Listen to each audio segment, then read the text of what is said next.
John Higby gave me a huge 1 year's worth of subscriptions on Patreon and sponsors today's video.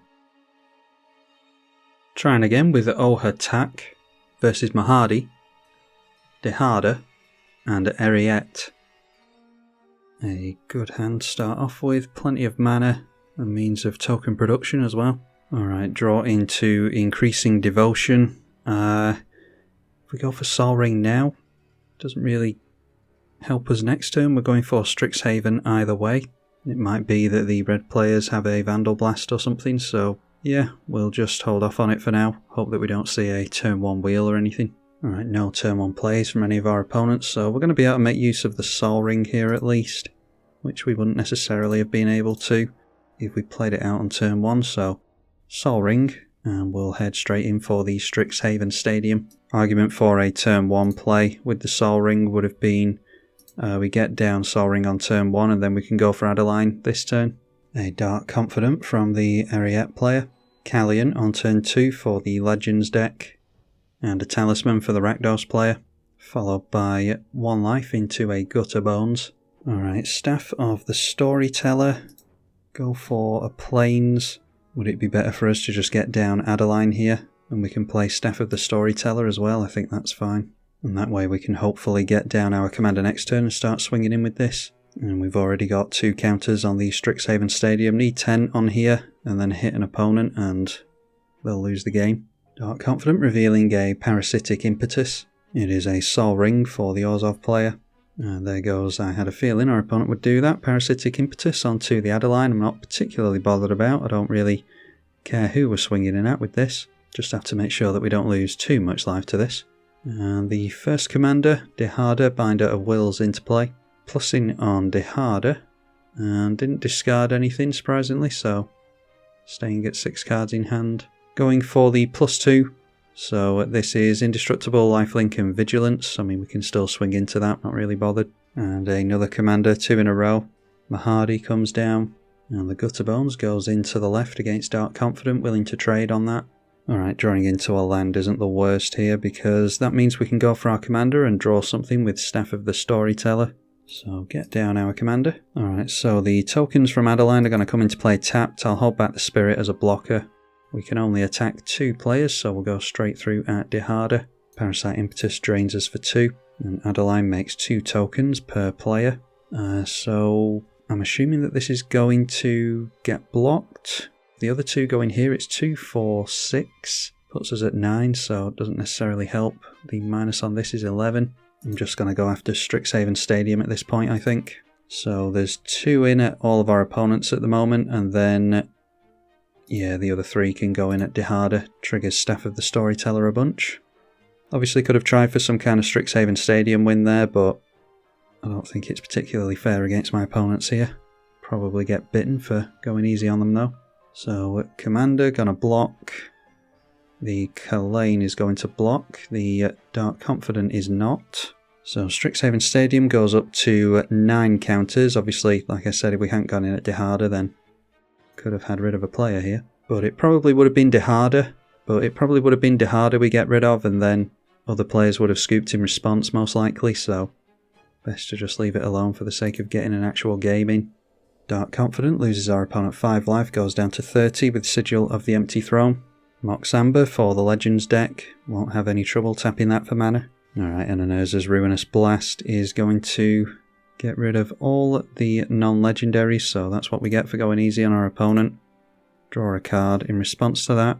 We are going to keep hold of the Ojer Taq in the Adeline at least. And Eriette has something in response. Goes for Anguished Unmaking onto the Ojer Taq. Is this just on destruction? Yeah, it's just when it dies, so just going to have to replay that.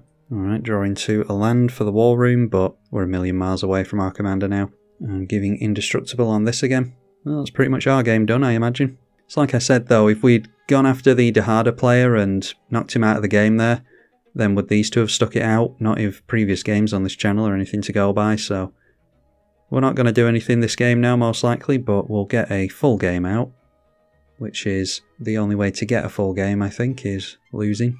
This is Indestructible Lifelink Vigilance coming through to hit us just for the life, so might as well block it. Bastion of Remembrance for Mahadi, and the 3/3 goes in at Eriette. Okay, a Monastery Mentor is a means of us generating some more tokens, so we'll risk opponents scooping on us, play the Monastery Mentor, and then it can be the Dark Steel Mutation onto Mahadi, I think, and that way we can trigger Monastery Mentor for a token. So then we'll attack straight through at the Mardu player, triggers the Adeline, and each player is going to get a 1/1. Sigil of the Empty Throne we've already seen, and is now being played. And yep, there we go. If us taking out Dihada didn't cause him to scoop, then he was going to scoop regardless. Plus on the Dihada again, we see an Untaidaki the Cloudkeeper, another Planeswalker in Sorin, Vengeful Bloodlord, and it's 1 damage to the Rakdos player over here. Morbid Opportunist for the Rakdos player who has not scooped, even though it's going to be difficult for him to get his commander back, though he's not seeing a lot of creatures dying anyway. A Wayfarer's Bauble might just have to be the way to go here as we edge closer to one day getting our commander back. So let's... I suppose I could have gone for Wayfarer's Bauble to trigger Prowess actually. Let's turn everything into the left. I do think we have to ignore the life total for a minute actually and play straight into the hand of the Dihada, distracting us away from the life total here. And Adeline continuing to keep us in this. Attack Dihada, attack the Rakdos player here who's just going to kill off the token with the Opportunist. Yeah, so losing out on 2 points of damage from the Prowess here, but we're just treading water really. Okay, going to take 8 damage from the Adeline and block 2 damage from the Monastery Mentor. Throwing away a human token as opposed to this. Maybe they're playing around a Ganjo or something like that.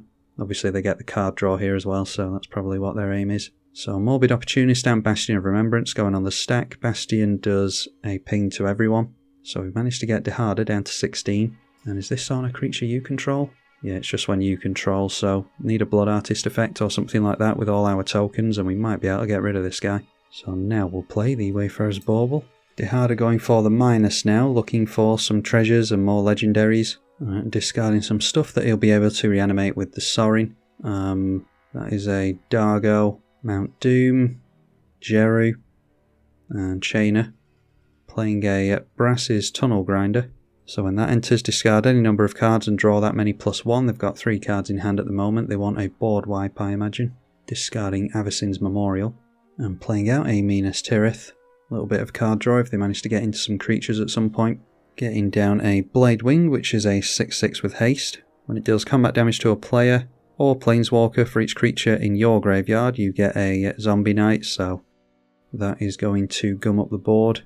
Comes down with 4+ counters on it as well, so a 10/10, because they did use treasure mana there. Swinging in at us as you would expect. Then going for the minus with Sorin after that, making some Zombie Knights and pulling a creature out of the bin with Chainer. And then discarding a card into Chainer, that is a Plateau. 1 card left in hand. And able to cast the Dargo thanks to the cost reduction. Now turn 6, see if Mahadi can get into a board wipe. A Felwar Stone. Slowly building up his mana. And a Phyrexian Reclamation with nothing in the bin. To suggest that he's got absolutely nothing going on. Alright, so that player decided to scoop as well. I mean, can't really blame him with how poorly he's doing. And there is a Skull Clamp, could change everything here, so play the Clamp, triggers the Mentor and Prowess a bunch of times, and we'll get rid of a human token from Adeline. Draws us some cards, including a land, so we can play that this turn, but we'll wait and see if we get into an Ancient Tomb or a Nykthos or something. Don't think Nykthos would really help us here. A Reverent Hoplite and a Moonshaker Cavalry. Is that going to help us? It cares about the number of creatures we control. So we'll have 1, 2, 3, 4, 5, 6, 7, 8. And how much does this cost? 5, 6, 7, 8 as well. 4, 5, 6, 7 with the planes. So we're not quite going to do it yet. So we're just trying to get into fast mana or some means of ramp. But Moonshaker Cavalry could be the ticket out of here. Alright, and there's a Grand Crescendo as well. So maybe it's a couple of mana into Secure the Wastes then. Yeah, that's annoying that we didn't get into Thran Dynamo before now, because it could have been Moonshaker next turn. Alright, so we'll just hold up Grand Crescendo, in case our opponent tries to wipe the board again. And we'll not swing in. Still a couple of turns away, thanks to our mana being destroyed previously. It might be that we can get into a land straight off the top next turn and then we can just drop this. We have to keep our fingers crossed. 1 damage to us with the Sorin. Playing the Black Gate. So that is 2 and tap, choose a player with the most life, and a target creature can't be blocked by creatures that player controls this turn. Only 1 card in hand at the moment. Okay, so they're going to get a buff and lifelink onto this. Indestructible lifelink vigilance on a 10/10, so I mean we really are on the go wide plan here. And they've got lifelink on the zombies as well. Oh, they've got lifelink on everything. Oh, of course it's from the Sorin. Yeah, so Moonshaker might not even do it for us. Black Gate is going to make the Pirate unblockable. So we're going to have to rely on the Grand Crescendo in order to make some blocks here. Okay, not turning in with the zombies. So he's worried about the swing back. We have to take a hit for 17. But this being given Vigilance and Lifelink could make all the difference in the world here because they're obviously going to negate 10 of the damage from a potential Moonshaker. Minas Tirith draws a card. And this is all reliant on a land off the top next turn anyway. So we go down to 9, make a bunch of zombie tokens. Oh no, actually just the 1 because they've pulled creatures out of the bin, haven't they? So only have this one in the bin at the minute. And at the end step we didn't have to use our indestructible, so we'll make a couple of tokens with Secure the Wastes. Could make all the difference if we manage to get into this land we want. Alright, so moment of truth. Do not manage to get into a land, didn't think we would. We could still get into a Mana Crypt or an Ancient Tomb. Not during the draw phase we couldn't, so we'll have to try and make use of the Skull Clamp here. Could even get into a board wipe, but there's Indestructible here which gets us next turn, so not looking hopeful. Skull Clamp has given us a chance at least. Alright, a Nykthos, but with a lack of devotion to white, like I said, that's not particularly helpful. So now we want an Ancient Tomb and a Mana Crypt.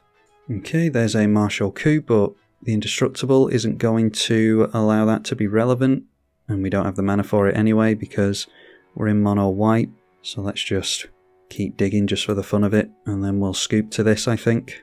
Okay, a Call the Copper Coats isn't going to do anything for us. We need a flyer, a Mimic that, Sword of the Animist, and then its Entrapment Maneuver would have been useful previously, and a Felidar Retreat. And then another land and Takasia's Welcome, so doing absolutely nothing that game. We will say good game to our opponent and scoop it up at that. Yeah, so like I said a few times previously, if we'd taken out this player like I thought I should have done, then it would have had the other 2 players scoop anyway, as we've already seen, so at least we got a bit more of a game out of it this way, and hopefully you all got some enjoyment from it. Be sure to consider donating via Patreon, with the link in the description below if you would like, and a big thank you to those of you who do that already. I'm Tribalkai. Thank you for watching.